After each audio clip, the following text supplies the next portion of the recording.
नमस्कार।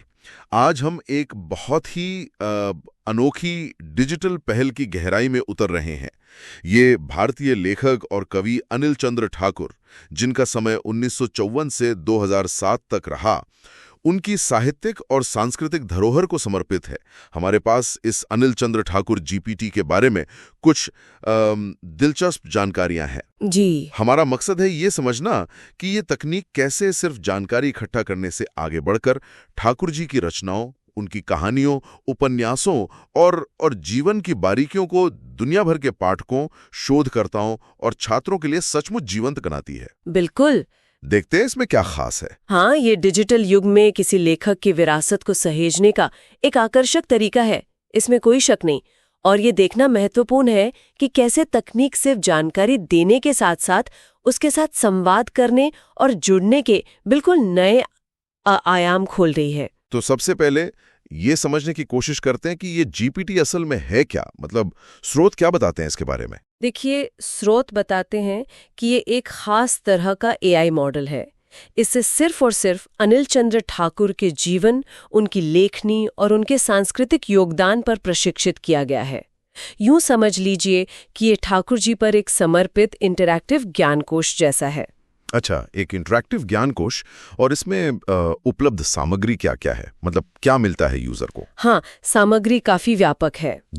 जैसे उनकी रचनाओं के सारांश हैं, पूरे टेक्स्ट भी उपलब्ध हैं, और वो भी कई भाषाओं में, हिंदी, मैथिली, अंगिका और अंग्रेजी में भी। ऑडियो बुक्स और पॉडकास्ट्स भी? जी हाँ, ऑडियो बुक्स और पॉडकास्ट के रूप में भी। यही नहीं, उनके परिवार से जुड़े कुछ दुर्लभ फुटेज और उनकी किताबें खरीदने के लिंक्स भी, वो सब एक ही जगह मिल जाते हैं। वाह, यानी ठाकुर जी की पूरी दुनिया बस एक क्लिक दूर। बिल्कुल। और यहाँ जो बात सचमुच ध्यान खींचती है वो ये है कि ये सिर्फ एक संग्रह या कह लीजिए लाइब्रेरी नहीं है। अच्छा। हाँ, इसका असली मूल्य इसके इंटरैक्टिव होने में है। इसे खास तौर पे छात्रों, शोधकर्ताओं और दुनिया भर में फैले पाठकों को ध्यान में रखकर बनाया गया है। ये दिखाता है कि कैसे तकनीक क्षेत्रीय साहित्य को, जो अक्सर एक सीमित दायरे में रह जाता है, उसे एक तरह से विश्व पटल पर ला सकती है। हाँ, ये बात तो है। और स्रोत में इस जीपीटी के साथ चैट करने के लिए साइन अप या लॉगिन का जिक्र है, और इसका नाम भी chat GPT Anil Chandra Thakur GPT है। तो फिर इसका मतलब ये हुआ कि कोई भी, शायद किसी भी भाषा में, ठाकुर जी की कहानियों, उनके किरदारों या उनकी कविताओं के बारे में सवाल पूछ सकता है या चर्चा कर सकता है।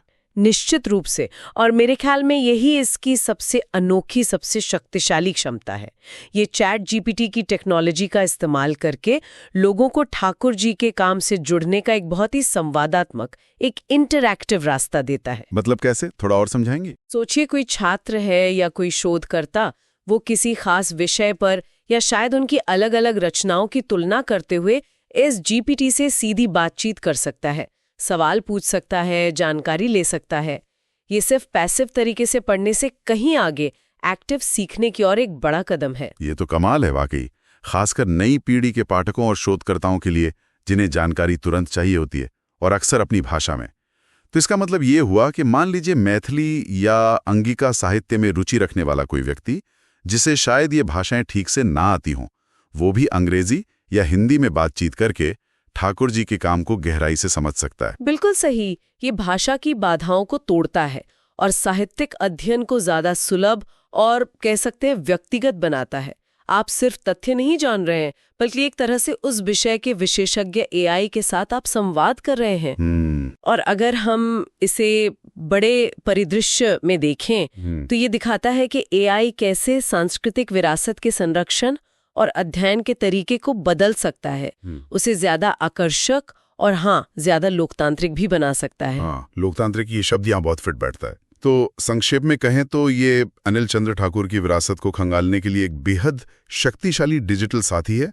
चाहे कोई पहली बार उनके काम से रूबरू हो रहा हो या कोई उनके साहित्य पर गहरा शोध कर रहा हो, लगता है सबके लिए इसमें कुछ ना कुछ जरूर है। बिल्कुल। तो इस पूरी बातचीत से हम क्या लेकर जा सकते हैं, निचोड़ क्या है? मेरे हिसाब से ये अनिल चंद्र ठाकुर जीपीटी उनकी साहित्यिक और सांस्कृतिक विरासत को न केवल भविष्य के लिए सहेजने का, बल्कि उसे सक्रिय रूप से दुनिया के सामने लाने का एक प्रभावशाली और आधुनिक जरिया है।